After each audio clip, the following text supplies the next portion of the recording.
We're going to shoot it upside down. It made perfect sense because the model was the dumb object in the scenario. By hanging them off from the ceiling, we could put all the lights on the floor. We can adjust all the lights all we needed. All the motion control system would be sitting on the floor where we needed it. Out of all the photography on the Titanic, those shots are, for me, the most difficult. And I think we even fooled Jim on a couple of those shots. In order to get specifically scripted scenes that we couldn't get at the real wreck, we built a set in a tank in Escondido, California. Well, the hallway you're looking at is the first class hallway that would lead to the first class suites and first class rooms. The majority of the research came from Jim Cameron, who was actually on the wreck. So we have his video from when he was actually on the wreck. We've taken that combined with the photographs we have of the actual ship. The first and most important concern is that it's going into a tank, so it can't float.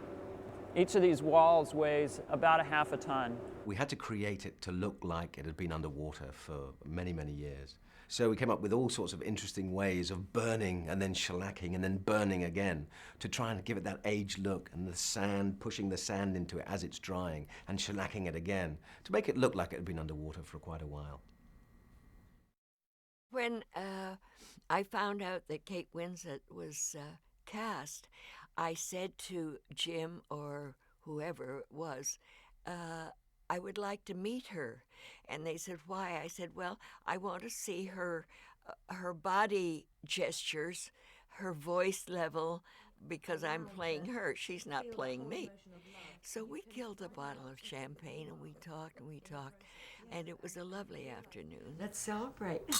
Cheers. Cheers.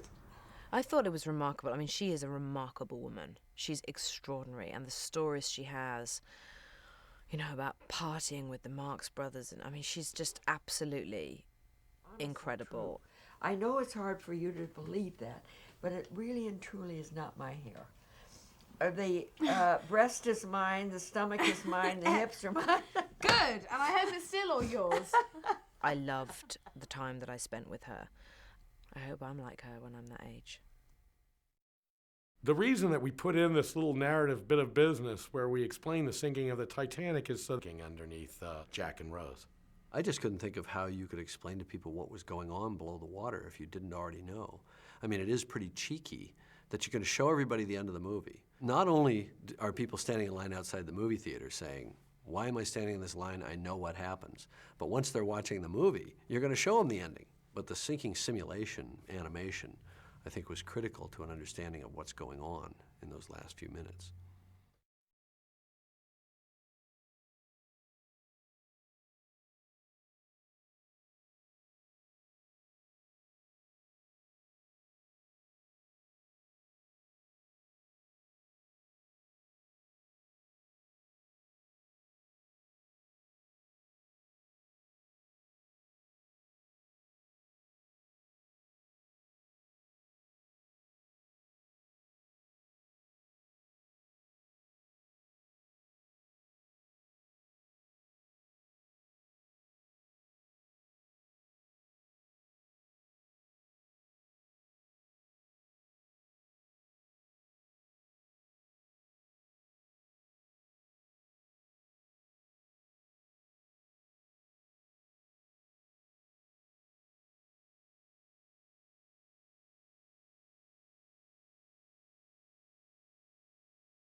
Only build one side of the ship towards the ocean side of the tank into the prevailing winds, leaving the rest of the tank to build Southampton Dock.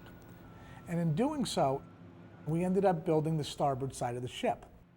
It forced us to locate Southampton Dock on that side to shoot the whole sequence, but in fact, in history, it was on the port side. This is this scene only in reverse. There's the passenger gantry there and just everything. Let's see, if I have a scene that takes place on the port side, but I only have the starboard hull, then I have to shoot the scene on the starboard side and then turn the film around mirror image later. So that would be starboard flop for port. It gave us a little bit of a brain teaser trying to figure out exactly how to cheat these things so that they would look right. Where were you standing again? Who was on your right? Okay, well, if they were on your right, they're going to be on your left. And you were holding hands with your right hand, so, oh, and turn your hat around. And It was a nightmare.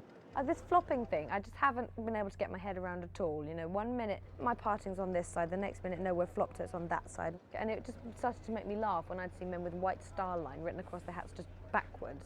I couldn't quite get my head around it, so I just sort of gave up. It's just not something you want to do.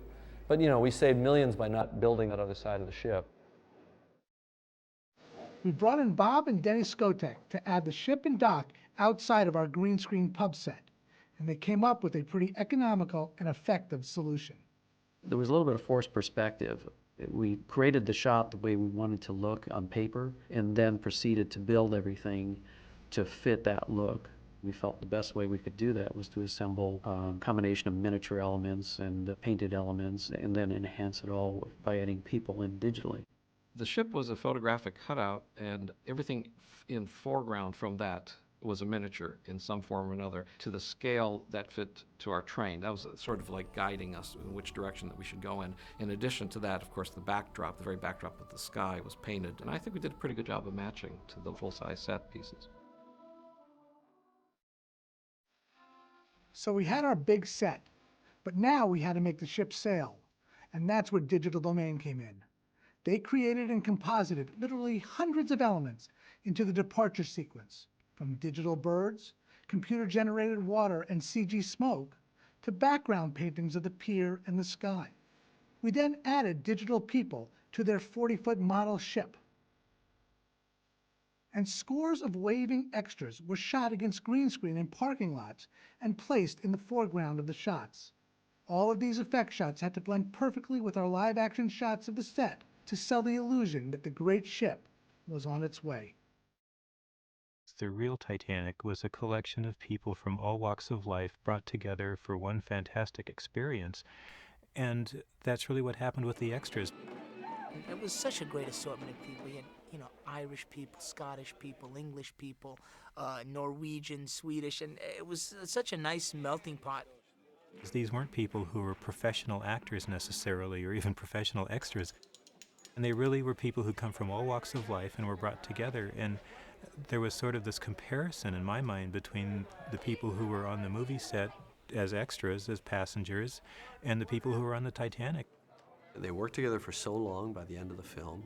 They had such great heart. They loved coming to work every day. They became like this kind of strange family. What a great week. Thank you very much. You're all fantastic.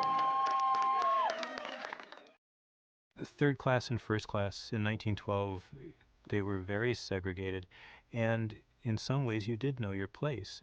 The average American made $500 a year. If you were to sail on the Titanic in third class, it cost you about $33 for a bunk, and you would share a room. The most expensive stateroom was well over $4,000. So really, a suite on the Titanic would have cost you 8 times the American average income. Part of the story would be about class distinction, so we had to show the luxury and the spectacle and the beauty of it. And Jim even went to the length of the stateroom that he had Rose stay in. It was unknown who had stayed in that room. So it wasn't contradicting some historical figure who might have perished. J.P. Morgan was supposed to be, had booked the room and then decided not to sail at the last minute. And it was assumed that Bruce Ismay had moved into it, but that wasn't documented. So as far as we know, it was empty or was available for our characters. The engine room sequence was very involved. Today, nobody thinks twice about, shooting against a green screen and having it all, digitally added later. But at that time, it was difficult to do digital stuff, so a lot of it was done with models. And we would do motion control matching and a bunch of complicated things. We did some research, and there was this Liberty ship, the Jeremiah O'Brien, which is an old World War II vessel that had triple expansion reciprocating engines. Basically like a 1/3 scale version of the Titanic's engines. So we had some model makers to build 1/3 scale lights and catwalks, and then we treated it as basically a model shoot. We went into this Liberty ship, we lit it with miniature light bulbs, and we had catwalks, and then we photographed it at a slightly faster film rate to sort of give it a little bit more mass. One of the things I learned from Jim is the key is never do the same trick twice. just when you think, they're doing it with motion control and a background, you change it, and now it's a real engine room, with the Jeremiah O'Brien with its 1/3 scale engines moving around. Then you cut to another shot, and, it's a green screen foreground with a background of the model. If you always mix the techniques up, you're bound for a much better success than relying on one technique for the entire film. We're doing essentially an advertisement for the Titanic. Look how great it is to be in a Titanic. And how do you film a commercial like that now without actually doing it? The audience now is used to seeing these great sweeping helicopter shots as the grandeur of being out on the water. And we photographed the Lane Victory, which is a 1945 ship, and imitated those shots. And then we used that as the basis to animate our motion control camera doing exactly the same thing. It became our animatic of sorts. You've seen a ship on the water before, and this is what it feels like. So hopefully it would make it more realistic. That was the idea of the people. I'm going to shoot vignettes of people that are doing real life things. So hopefully, again, the sum total of what you're seeing, even in the periphery, is something that is real life. And hopefully, at the end of the day, your sum total of what you've seen is something that feels correct and feels real as opposed to completely artificial. The first time we came up with the whole motion capture idea, I learned very quickly that even though you could capture the way human moves, it's really the way they move that makes you believe that they're dramatically in that scene. So you have to direct them. It's like, no, you can't just walk. You have to walk somewhere. You have to walk. You have to do something. You're creating a moment in time. Context makes these little vignettes come to life. We start to populate the ship with these people. And once they moved, you got the essence of that personality. It's not generic people. And all of a sudden, you sort of put these souls of these people that you transplanted through this process onto the deck of a ship. Now everybody does this sort of thing, so it's no longer as fascinating as it was. But at that moment that you crossed that bridge and you knew that, boy, anything is now possible, this is now going to change the face of doing this kind of work. It was pretty thrilling, I have to say. We called this the $1 million shot, not only because it nearly cost that much, but because for Jim, it really sold the reality and the beauty of Titanic. We were going for a full-on helicopter-type beauty shot to cap the scene, because it was very important to the story that we see the ship in broad daylight in all its glory. If you didn't appreciate the ship, you couldn't appreciate the sinking. So you had to appreciate it in the terms, in the subjective terms, that people felt about it before they knew they were on the Titanic. It both celebrates the ship and it celebrates Jack's character at the same time, which is what I really love about that scene. It just makes it seem like the idea that you're going to die, that disaster and doom are coming, are so far away and so impossible to conceive. And if you don't start from that place, you'll never understand what it was like to be on that ship. So the question was, how do we do it? Where do we start? We put Danny and Leo on a turntable at Digital Domain. And the turntable and a slight camera move exaggerated the move. So when we're coming off of that was all done against green screen, and they were then composited onto the model of the ship. And as we pull back to a certain point where we couldn't move the camera anymore, they transitioned from live people against the green screen into CG computer-generated characters. We then had to add all the other elements to the shot. Computer-generated water, digital smoke, digital birds, a digital flag flapping in the wind at the stern, motion captured digital people to populate the ship, and wake elements shot off of real ships manipulated digitally were all combined with our large-scale miniature shot on a stage. Pulling the shot off took pretty much every visual effect trick in the book, and a few we had to develop. Voyage, and the proof of how all the different effects techniques can come together to convey the emotion and tell the story.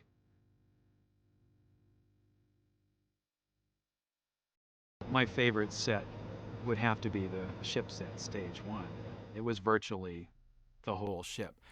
The deck heights were accurate. The width of the ship was made accurate.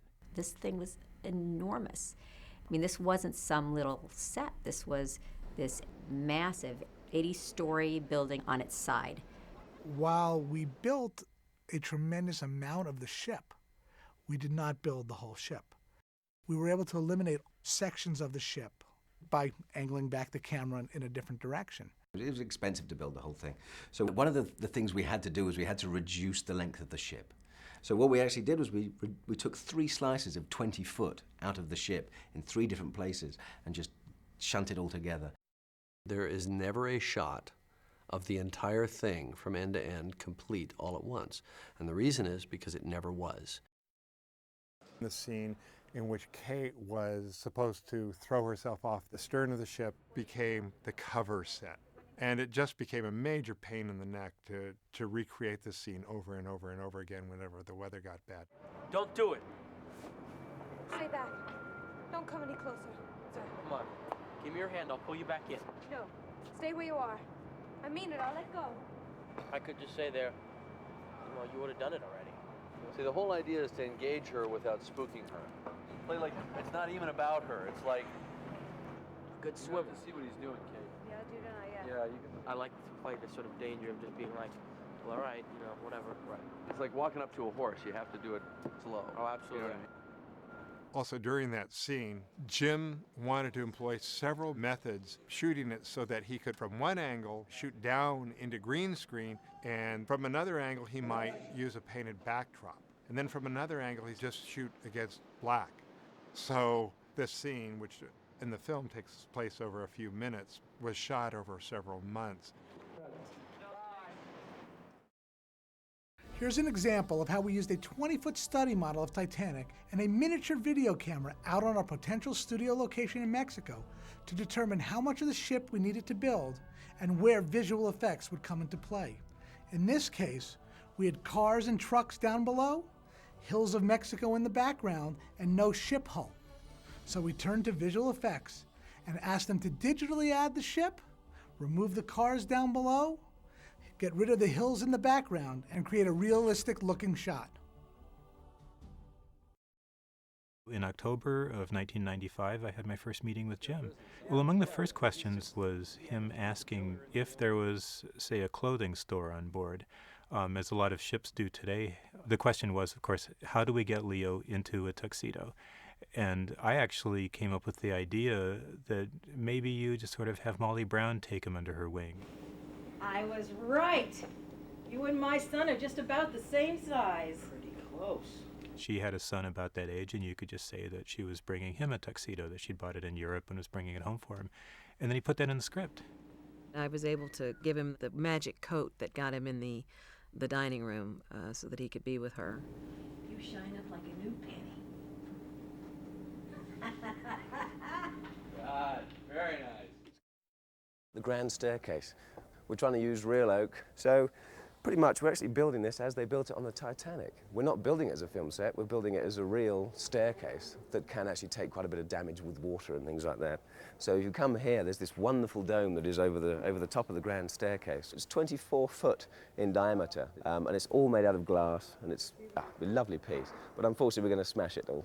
We put it up, and we were finishing painting, and we were getting pretty near at the end, and Ken Marshall turned up, and I think he almost burst into tears. After 30 years of studying the ship so intently and painting the ship so many times, 100 times, to see this thing in 3 dimensions and be standing here, I am absolutely speechless. I don't know if people realize that we had made it more grand than it really was. People today are just bigger, and 2 people could hardly pass abreast of each other on either side of this center banister. So we added about 18 inches either side, and it just eased it out, and it did look great. This is an extraordinary dress. It was actually part of an entire collection that belonged to one woman. We made a very concerted effort to find as many authentic pieces as we could, because when people go to do a period film, that they're starting from the ground up, you're starting with the corsets and the underwear and the garters and the stockings, and it's a lot of pieces. It's a tremendous accoutrement of accessories. Actors tend to really like that. As they dress themselves, they realize what it felt like to be that person back then. There's nothing that's been left to chance. Even extras who are in the background that you probably will never see are dressed to the nines. Every single woman has a corset on. Everybody is dressed exactly the way they would have been if they were that character. Part of the luxury of being in a film like this is that you basically just have to put on the clothes and walk on the set and you're there. The dining saloon is perhaps the most phenomenal interior set. The fact that that was reproduced full width of the room. Oh, you walked in there and you just had the sense you were on the real ship. This is actually the dining room. This is actually going to go on our tilting platform. We're going to see this in two different situations. The first one is everyone's dolled up very, very nicely in their first-class attire. They come down, they have a meal. But then later on, we're actually going to have to tilt this thing and drop it 30 feet into a tank of freezing cold seawater. Every prop had to be made. Cutlery had to be found of the right design, glassware, the tableware, everything. The carpet in the dining room all came from the original manufacturer, BMK Stoddart. They still had the old designs, and you know, it was all specially woven for us. You have all these wonderful heads over here, all these fantastic details we made out of plaster. It's also accented with some wonderful stained glass windows, which produce a really, really nice set. Lovely boat. Shame it went down. Be Mark. The thing about the dinner scene and even the lunch scene, they're incredibly tedious to do. You just have to do them over and over again, and they've got to cover every actor, and so if there are 10 people at the table. I got the air in my lungs and a few blank sheets of paper. Got air in my lungs and a couple blank sheets of paper. Got air in my lungs, a couple blank pieces of paper. Got lungs in my air. What was my line? Air in Sorry. your lungs. Got air in my lungs, a couple blank pieces of paper. What's really great about this group is that there are a lot of very silly people, and we have a lot of laughs, and we just try to keep laughing. I wrote a little song about it. It goes like this. To making it count.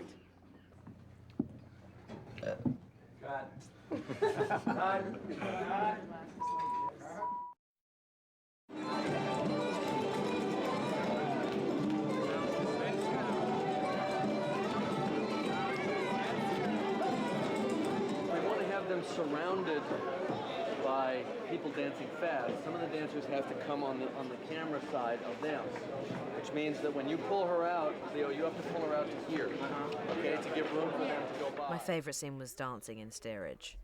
I just had a blast. It wasn't about water. It wasn't about anything else that had anything to do with the film. It was just fun and silly. And I got to be relaxed much more.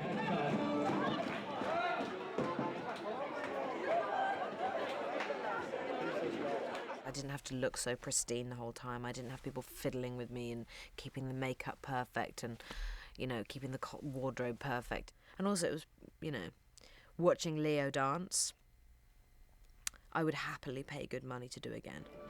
It was very funny.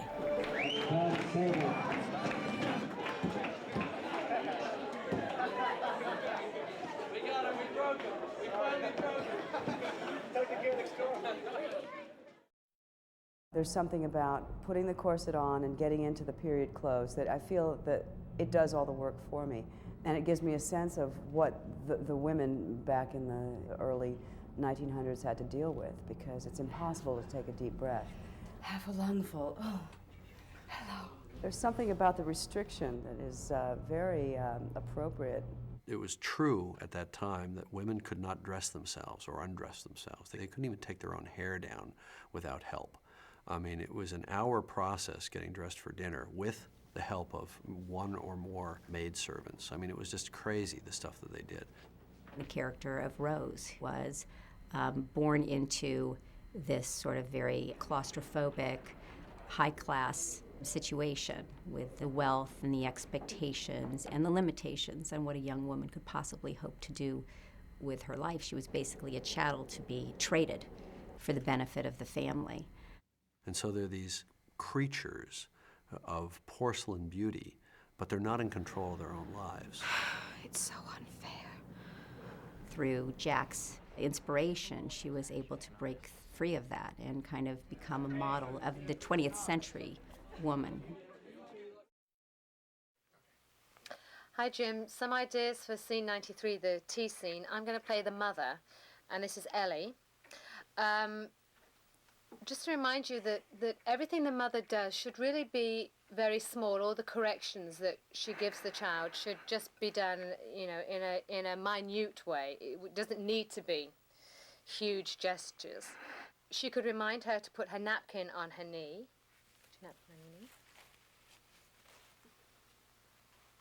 Right. How about fidgeting is a good one. With the spoon in the teacup.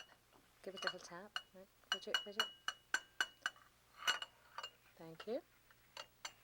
And I think a good one is a slice of cake, how to eat cake. And I think the best type of cake to have will be one that's sliced down like this, like a sponge cake, because it's much easier for you to cut with a fork, which you would do. So like any normal child, she could go to pick it up with 2 hands. Why don't you do that, Ellie? Go to me. And the mother can remind her, use your fork. And she would slice it and eat it daintily. And that's it. The boiler room was a fun set. This was, again, using a little bit of the old movie magic. Obviously, there's so many boilers, and the actual Titanic boiler room went on forever. We only built 2.5 boilers, and then stuck a mirror on the end. So it looked like the boilers just continued on and on and on. So you were able to look into the mirror, and it looked as if the boilers repeated all the way down through the ship. It was a fun bit of movie magic. Jim's thing to me, he wanted Dante's Inferno. And I think we really got it, because it was hot and sweaty down there, and I think the stokers had this kind of great patina and sweat on them, and suddenly all the coal dust started to settle, and you know, you had the real look, and it was great. The malls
coming from the ship's portholes, real ocean water and foam elements for the wakes, and various splash elements to create the necessary water interaction. The boiler room was just incredible. You couldn't find a bad angle to shoot the set at.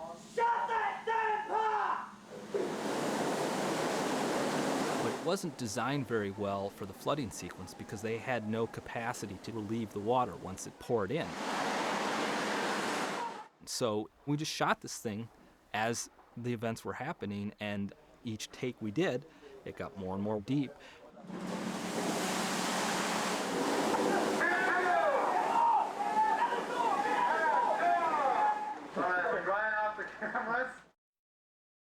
Another set where it was decided that it was going to be too expensive, vastly too expensive to build it, was the first-class lounge.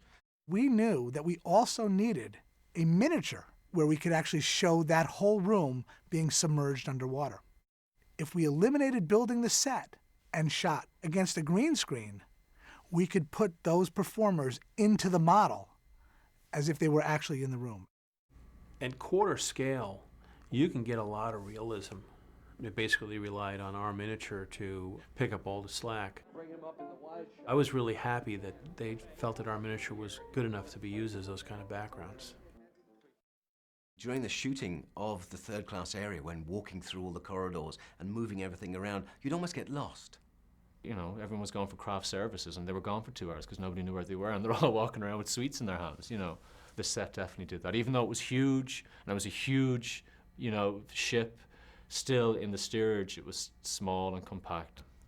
It was really claustrophobic. Small rods. Get 2 tubes. Small rods. You can't go up there. You can't do this. And you'd almost believe that if you were in that situation as the water was flooding, it must have been a horrible, horrible place to be. The lights would have gone out. It would have been dark. You would have been lost. You wouldn't have known where you were. A terrible, terrible situation to be in for anybody. Even when we're shooting it and the lights went out, it was scary. imagine the actual real thing happening. Not very nice. This is the ending dress for the big chase around the boat, the chiffon ombre. The water dress, as we called it, was probably the biggest design challenge in the movie. The dress had a tremendous amount of layers to it, and it was silk chiffon that had been ombre dyed, which meaning it changed colors. It was a very, very complicated dress to make, and I think we probably ended up making about 24 or so of them. Yeah, go ahead, Kate, lift it up. Not the right shoes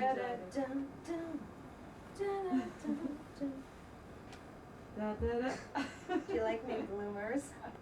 I think it worked out really well. I was quite pleased also with the way that it functioned when it was dry. And there's that wonderful slow motion shot from behind, and you see Kate in the dresses kind of beautifully blowing in the wind. We knew that the dress had to be able to be shown in the water and still look good. Don't worry, Jack. You're not going to drown. I've come to save your life apart. The logistics of her getting around the ship and being underwater and swimming, and I'm sure Kate hated that thing after wearing it for months and months. Oh yeah, mighty cold. That water was so cold. I think it was about 60 degrees, and everybody else was in wetsuits or dry suits or something, but I can't wear anything underneath that costume because by design, Jim has always wanted it to be as though I'm naked when it's wet against my legs. So, of course, you know, there's no room for such joys. It wasn't just building the set. It was building all the stuff to shoot and light the set that was adding a layer to it that we hadn't really anticipated, that all the normal Hollywood lighting tools and photography tools went out the window. Right. The real issue is going to be having this be variable height. So I thought, well, what about a crane? The big construction crane with a big boom, a big jib crane on a mobile transporter, essentially. So we can move the crane up and down the full length of the set. What happened very early on in the shooting of the film was that the tower, which was basically a large construction train on a track, was liberated by Jim when he realized that he could hang a camera from under the tower and basically get pseudo helicopter shots of the entire ship. Really became a really beautiful camera platform. We definitely got shots that we never would have been able to get otherwise.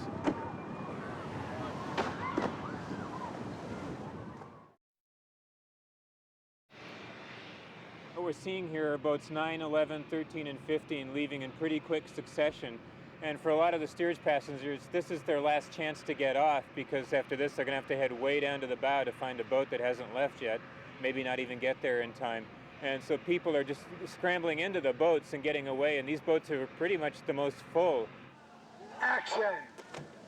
Boat 11, which is caught with the condenser discharge, is trying to row away while 13 is coming down almost on top of it, right behind that. And just about the time that 13 hits the water, 15 will be coming down on top of that.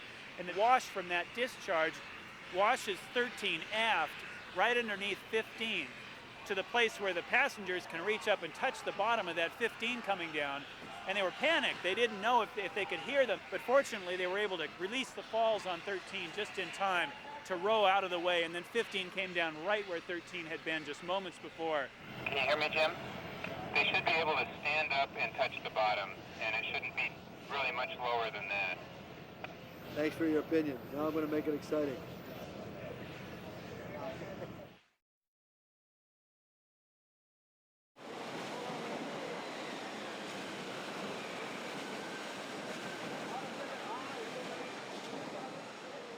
And as they fill the tank, it'll create lift on the set, and they can pick the set up with these hydraulic cables and raise it right up till it's flush with the top of the tank. And then with all that water volume underneath it, they can then start to lower one end and just sink the whole thing. Oh my God. So that's the theory. Now, no one's ever done this before. They keep telling me it's going to work, Is it like a but one-shot deal? Or? no, it can't be, because we have so much coverage to do in here. Lower the set, Scotty. Okay, we're lowering the set, Josh. We're lowering the set.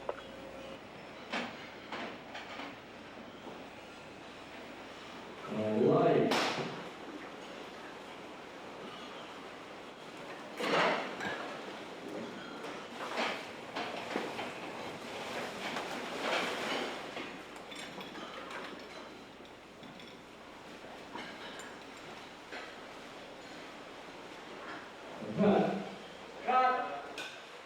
So put it back to the starting level.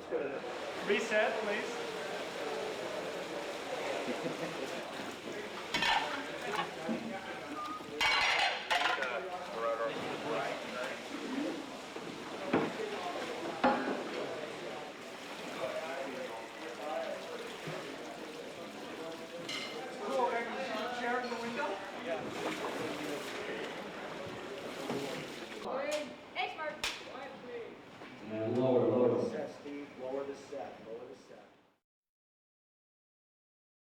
A lot of the water stuff has been really rough just because I'm really temperature sensitive. I gotta get heated up. Oh shit, this is cold. To act when you're freezing is hard to concentrate. Please! Please help us! Please! Hurry! Hurry! Faster, come on!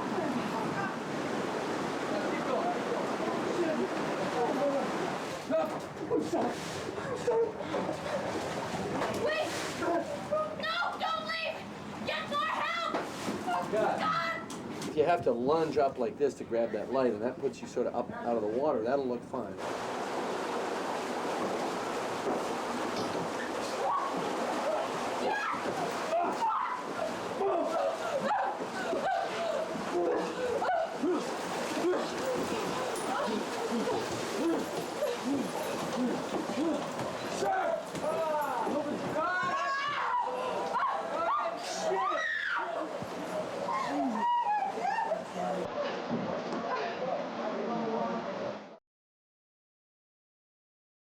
We built the first-class smoking room set with all the great wood paneling, beautiful fireplace, and the painting above for the scenes in the film where Cal socialized with the other first-class passengers.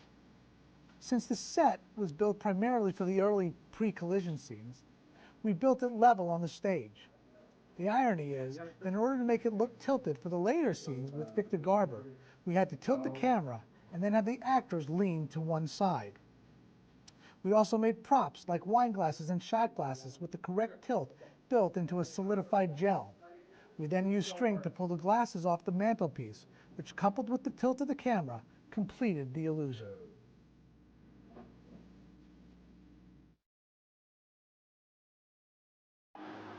To show the ship actually sinking, we had to adjust the ship to a 6-degree angle. We then disconnect the front 180 feet of the ship and put it on hydraulic cables that will raise and lower it. And you will actually see the front section of the ship on camera go underwater as the water pours up on actors. I think that people need to remember that a lot of what you see in this movie is real people running along a really huge set. Though visual effects might have added a component into the set, basically it's 90% the real deal. Yes, this was back in 96 and 97 when we still did things with real people and real sets. Well, that's a cut.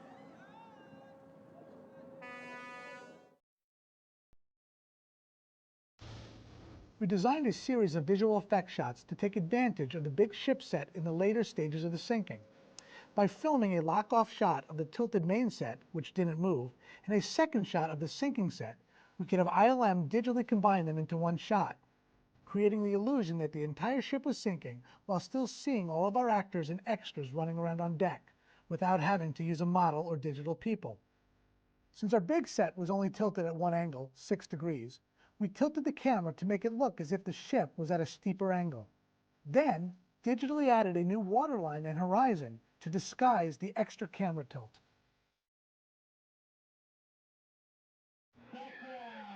We had a full-scale 40-foot truck tank painted up like a funnel that we dropped on the set to create a huge wave to swamp our lifeboats. But we also needed some wider shots with a miniature funnel falling behind and even on some of our characters. The funnel that was used was 14-foot tall, quarter scale, and the plate that we got was a full down view minus the funnel, in which there was a long, thin splash in the water that was accomplished by a line of primer cord that was detonated in the water. So we had to retrofit our cable to hit that exact spot. Fabrizio is the one that gets nailed by the smokestack.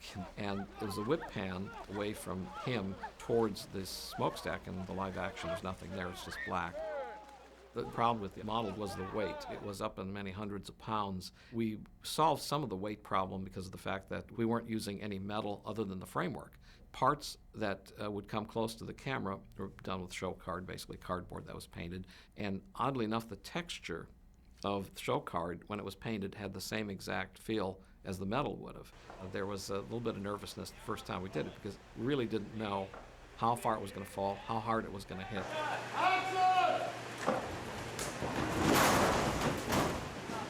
Everybody okay? We did it several times, and when we did get it, this felt really good because it was all in camera. There was nothing else that needed to be added other than the first part of the shot. Digitally, now what's really good is being able to take these two separate pieces of film and put them together and make them seamless. We're talking about, Charlie, 60-degree water? 60-degree water. Long-term exposure, again, we have to watch out for the hypothermia. I don't think you're going to have to tell anybody to get out of the water, John. I'll be forcing you out of the water. Okay, the water's going to come up, follow that post up.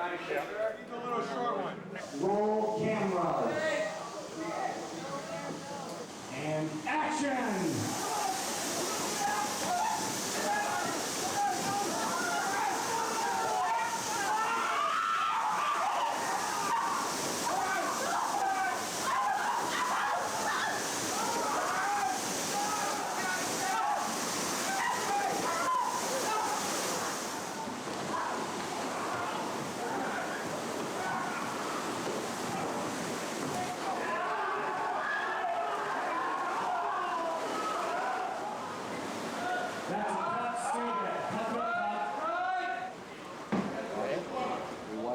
To a mark that I give you, and dome.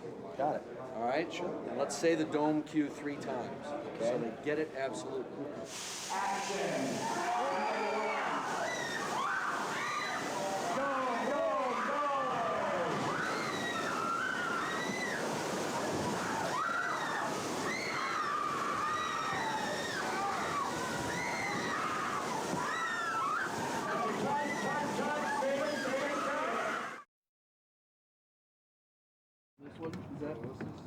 The hallway was a lot of fun.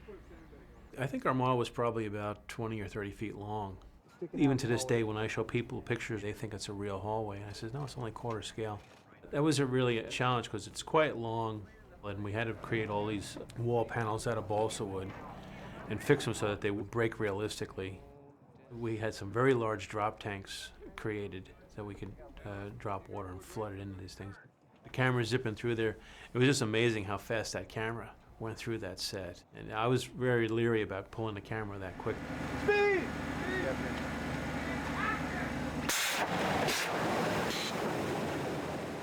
DD did this great miniature shot, but Jim didn't think it was quite working when he first saw it until he rotated the shot in editing so that it was tilted, and that made all the difference.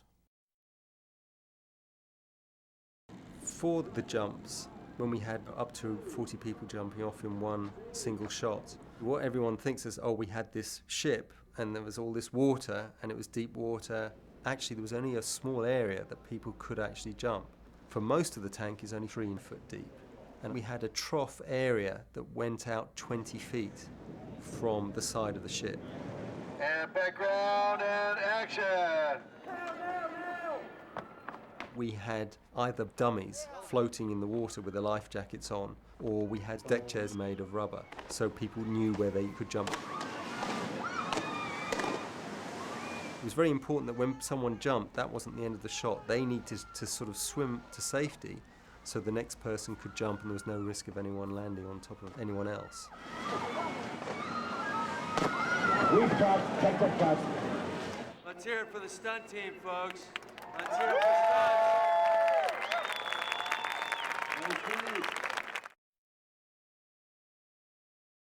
We're currently on the poop deck of the Titanic, and it's a section that's been made that can actually lift to 90 degrees.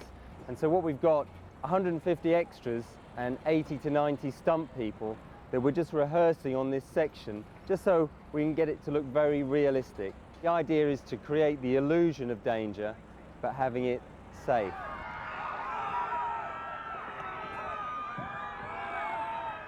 There was a lot of safety parameters that went into it. They all had to be cabled, obviously. I had to make sure that everyone was wearing protective pads. The worst thing that can happen here is that people are going to land on top of each other, so we've all got to be prepared and know exactly where everyone's intending to go before we start. We put human-shaped dummies that were completely foam around certain objects that couldn't be made of rubber. Some of the stunt performers would carry these dummies down with them. We made a lot of things in the end out of rubber, or coated things in rubber or foam, so that people could actually hit things and bounce off. We did most of the tumbling down the deck at 25 degrees. That's where the stunt performers could still control to a degree where they went, and they wouldn't get really hard impact. The section that we were shooting over was over 400 feet long, and we basically had to get people from one end to the other end and make it look as though they were sliding very fast. And the ship was only at 6 degrees. We had to make it look as though people were at a 45-degree angle and sliding down the deck. And we had people on cables, weighted cables, and we'd made these very, very small like sleds or sledges with very small casters on. Once the cable pulled you, and it would pull you very, very fast, it would release. We'd had a release mechanism built into it. But then you could actually spin 360 degrees. It actually worked very well.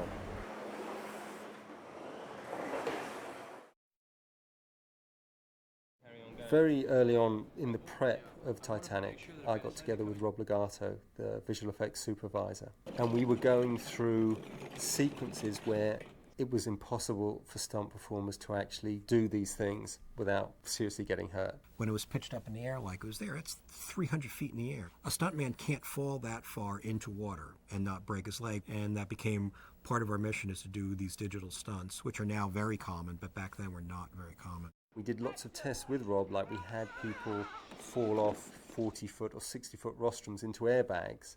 We shot with 2 cameras and basically did our version of motion capture, which we called it roto capture. He would then test it to see if he could use it for some digital stunt people falling down the set. At the end of shooting, we put on these black sort of like skin-tight suits with all these balls, and we did things like fall off 20-foot sections, hit rubber, mats, bounce, twist, somersault, and we were those CG guys, so to speak. But when we were doing the falls on the poop deck, which we only had 100-foot sections, some of those shots you're seeing a 200-foot section. At some point, the connection with the rest of the ship, we would have to do sort of a digital set extension and a digital stunt extension for that. So the falls would all start for real, and then CG guy would take over, because we would actually come to the end of our fall or the end of our cable. I think the combination of the two worked out extremely well. As early as late 1995, nearly a year before we shot the scenes, Jim already had a very clear picture in his mind of exactly how to show the splitting and sinking of the ship, shot by shot. We used models and storyboards and all sorts of really low-tech tricks shot with a miniature video camera to build complete video sequences called Videomatics. With the Videomatics, we could show the visual effects companies exactly how we wanted the sequence to play. All they had to do was to look beyond the handheld shaky camera work and funky shots to see the grand and emotional sequence Jim had in his head and was ultimately able to put on film. What we're doing, we're sinking the damn ship. And right now there's a brake area, it's been pre-scored, and there's lead plating over on the side. And what we're featuring right now in this particular angle is the actual rip, where it actually separates and opens up the side of the ship. So this is probably going to end up being about like 1 second of screen time. But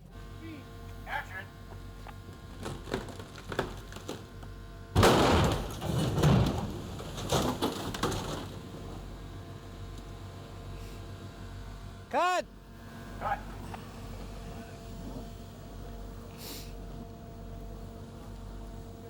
We're checking now, see if it looks good. We're holding our breath. Oh, we look great. D camera looks great. Let's see D camera. That's great. Okay, let's do it again. Put it back together again as best you can. No explosions, and just let it rip. For the one sequence where the poop section went up to 90 degrees, we tried to do as much with the actors as humanly possible, and, you know, again, safety allowing. But I've got to say, you know, both Kate and Leo were excellent. They weren't scared of heights. We had them 80 feet in the air, and they were cabled, obviously, but, you know, it's a long way down. What's happening, Jack? I don't know. I don't know. For the stunts, we had small platforms that would bolt into the floor. We used machines called fan descenders, which are a big cylindrical drum shaped like a cone, so that when people dropped, they would start fast and then they would decelerate so they could actually land on their feet on the ground. But we had 10 descenders working, so we could drop people the whole 100 feet, and on the way they would hit someone else, who would then fall, hit someone else, and they would fall onto the platforms, whereas our key people on the decelerators would fall the whole 100 feet to the ground below. We designed some really challenging and memorable shots to sell the height of the ocean liner standing on its end, its stern hundreds of feet in the air. Everybody on the show called this signature tilting shot the toilet paper shot. Why? Because we used a roll of toilet paper on the set to give the cameraman a reference of where a falling digital stuntman would be added later. We then turned the footage over to Digital Domain to track and add the rest of the elements to the shot.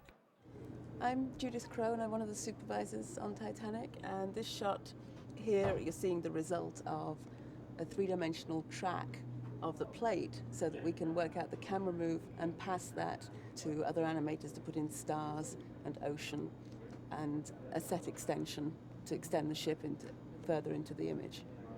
And there's actually a toilet roll dropping through shot which will be replaced by a CG falling body, and a very dramatic shot tilting all the way down from the tip of the stern of the ship all the way down to the ocean.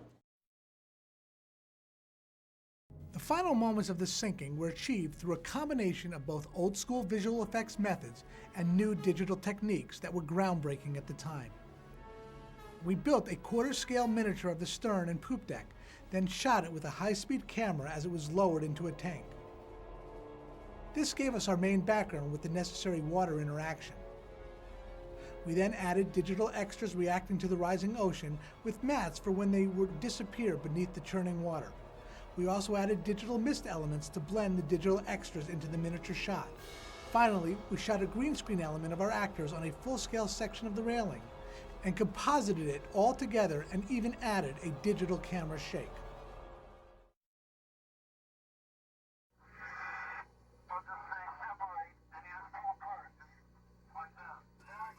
We shot Kate and Leo and various stunt extras in front of an underwater green screen, which was set up in a small tank in Rosarito at the very end of production.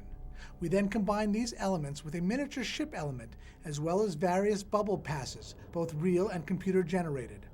The idea of putting the stern of the ship in the background of the shot came late in the editing process, but really helped sell the scale of the event. Due to delays in building the outdoor set, we ended up shooting the ending scenes of the movie with Jack and Rose in the water very early in the schedule in a 4-foot deep indoor tank with an artificial horizon. Once you get in there, we'll try some stuff, you'll start to get comfortable with it, then we can become a little more animated. The other thing is, conserve your energy, don't go crazy on the first 2 takes. Background! Fight for your life!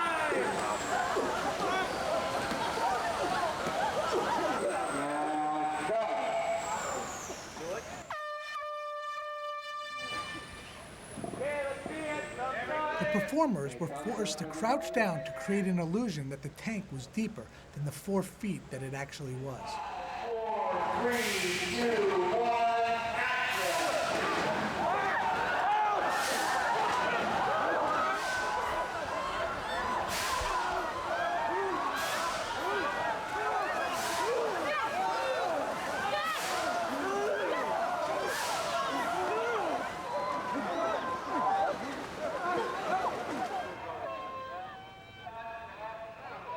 That's scary.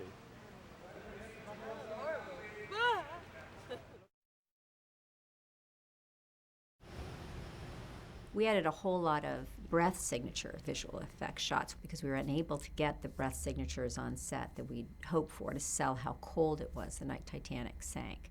If we refrigerate the stage, we can't heat the water. Because if we heat the water and refrigerate the stage, we're going to get steam coming off of the water. And we came up with the solution of adding digital breath. And a good hug. What we're doing is we're shooting the breath element in such a way that all we see on the film is the breath coming out of the person's mouth. The person is behind a black mask, and all we capture is just this delicate breath material going by. The room's chilled with these big air conditioners. It ranges between 42 and 48 degrees, and we need to composite that on top of those actors. It's about 100 shots, roughly. It just makes it look like it's actually there. We're volunteer guinea pigs. We've duplicated what the extras will be wearing, and we're trying to determine what's a safe period of time for them to be in the water. So we're asking the people to do it. So I thought if I couldn't do it, why would I ask anyone else to? We determined from this test that our extras could safely spend several hours at a stretch in our unheated outdoor tank. The tank was very cold. If you're going to be in a tank for 11 hours, it's not so nice. Yeah. We provided warm water hoses and hot tubs to help the extras stay comfortable. The extras were so dedicated. They were such troopers, even when playing dead. Great job, everybody. This background is the best in the world. Thank you. Let's hear it for yourself. Let's hear it for everybody. You're great.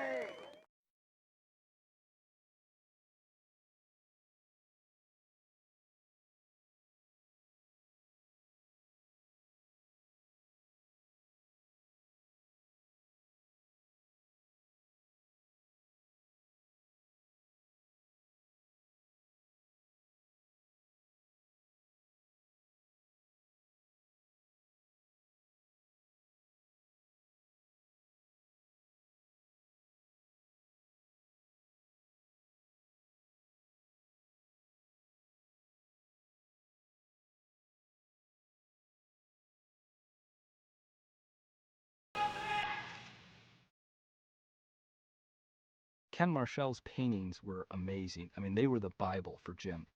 One of Ken's beautiful paintings is the Carpathia and the lifeboats going towards it. So the job was to recreate that shot. The lifeboat sequence with the Carpathia was the only time we went on the open water for any of the period filming. You don't realize how difficult it is to do something in the actual real ocean until you go there and do it. Ready and rise! Just to row a lifeboat next to each other in the open ocean, and not only two, but three or four, and you realize this is what it was like for the people in the lifeboat right after the Titanic sank, just drifting in the ocean.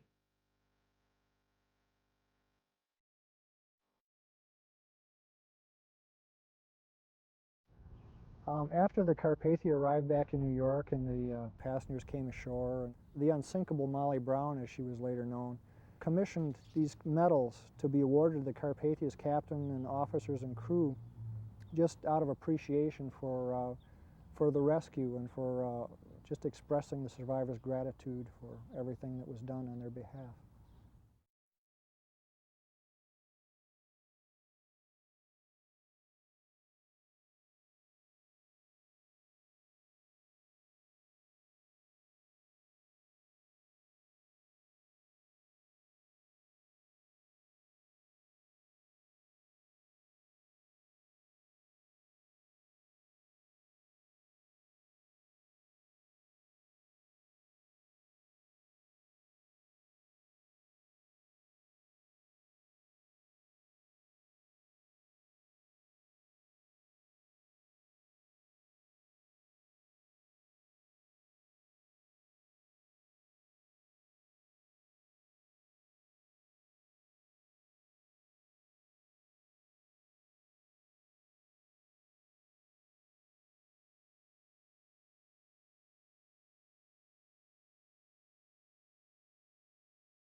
So I feel very honored that they